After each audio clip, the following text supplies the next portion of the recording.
ನಿನ್ನೆ ರಾತ್ರಿ 7:30 ಸಮಯ ಇದೊಂದು ಪ್ರದೇಶದಲ್ಲಿ ನೂರಾರು ಜನ ವಾಸ ಮಾಡ್ತಿದ್ದಾರೆ. ಇಲ್ಲಿ ಇದ್ದಕ್ಕಿದ್ದಂತೆ ಬೆಂಕಿ ಕಾಣಿಸಿಕೊಂಡಿದೆ. ಇದರ ಎಫೆಕ್ಟ್ ಏನಾಯ್ತು, ಜನ ಹೇಗೆ ತಮ್ಮ ಪ್ರಾಣವನ್ನ ಉಳಿಸಿಕೊಂಡ್ರು, ಸದ್ಯದ ಪರಿಸ್ಥಿತಿ ಅಲ್ಲಿ ಹೇಗಿದೆ ಅನ್ನೋದ್ರ ವರದಿ ಇಲ್ಲಿದೆ. ಸಿಲಿಕಾನ್ ಸಿಟಿ ಬೆಂಗಳೂರಲ್ಲಿ ಇದೆಂಥ ಘಟನೆ. 30ಕ್ಕೂ ಹೆಚ್ಚು ಶೆಡ್ಗಳಿಗೆ ಬೆಂಕಿ, ಸುಟ್ಟು ಕರಕಲು. ಕಿಡಿಗೇಡಿಗಳ ಕೃತ್ಯ ಶಂಕೆ, ಬೀದಿಗೆ ಬಿದ್ದ ಜನ.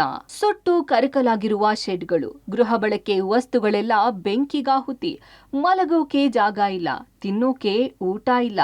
ಮುಂದೇನ್ ಮಾಡಬೇಕು ಅನ್ನೋದು ಗೊತ್ತಿಲ್ಲದಂತೆ ಕಂಗಾಲಾಗಿರುವ ಜನರು. ಎಂಥದ್ದೊಂದು ದೃಶ್ಯ ಕಂಡು ಬಂದಿದ್ದು ಬೆಂಗಳೂರಿನ ನಾಗವಾರ ಬಳಿಯ ವೀರಣ್ಣ ಪಾಳ್ಯದಲ್ಲಿ. ಕಳೆದ 10-15 ವರ್ಷಗಳಿಂದ ಉತ್ತರ ಕರ್ನಾಟಕ ಮೂಲದ ಸುಮಾರು 60 ಕುಟುಂಬಗಳು ಇಲ್ಲಿ ಶೆಡ್ ಹಾಕಿಕೊಂಡು ಜೀವನ ಮಾಡ್ತಿದ್ದಾರೆ.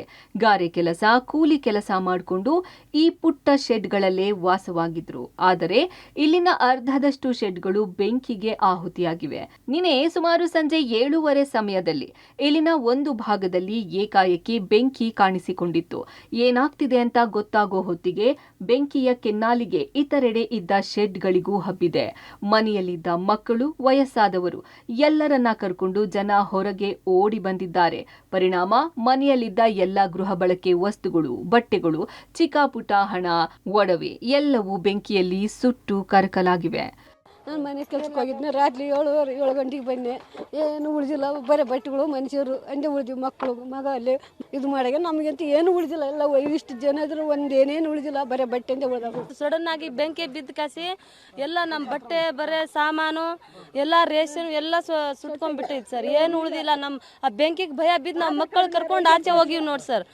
ದುಡ್ಡು ಎಲ್ಲ ಸುಟ್ಟು ಹೋಗ್ಯದ, ಒಂದು ತೊಲಿ ಬಂಗಾರನು ಸುಟ್ಟು ಹೋಗ್ಯದ. ನನಗೇನು ತೆಗಿಬೇಕು ಅಂದ್ರೆ ಭಯ ಆಯಿತು. ಬೆಂಕಿಗೆ ನೋಡಿ ಒಡೆ ಹೋಗ್ಬಿಟ್ಟು ಏನು ಹೇಳ್ತೀವಿ.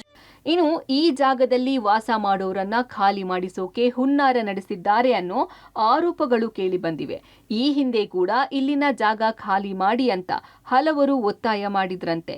ಇದೇ ಹೊತ್ತಲ್ಲಿ ನಿನ್ನೆ ಹೇಗೆ ಬೆಂಕಿ ಬಿತ್ತು ಅನ್ನೋದು ಹಲವು ಅನುಮಾನಗಳಿಗೆ ಕಾರಣವಾಗಿದೆ. ಇನ್ನು ಮನೆ ಕಳೆದುಕೊಂಡ ಜನ ಯಾವುದೇ ಕಾರಣಕ್ಕೂ ಈ ಜಾಗ ಬಿಟ್ಟು ಹೋಗಲ್ಲ ಎಂದು ಪಟ್ಟು ಹಿಡಿದಿದ್ದಾರೆ. ಸರ್ಕಾರಿ ಗಮನಕ್ಕೆ ತಂದಿದ್ದೀವಿ, ಹೇಳಿದ್ದೀವಿ, ಅವ್ರು ಶಿಫ್ಟ್ ಮಾಡಿ ಇಲ್ಲಿಂದ. ಅಂದರೂ ಯಾರು ನಮ್ಮ ಮಾತಿಗೆ ಬೆಲೆ ಕೊಡ್ತಾ ಇಲ್ಲ.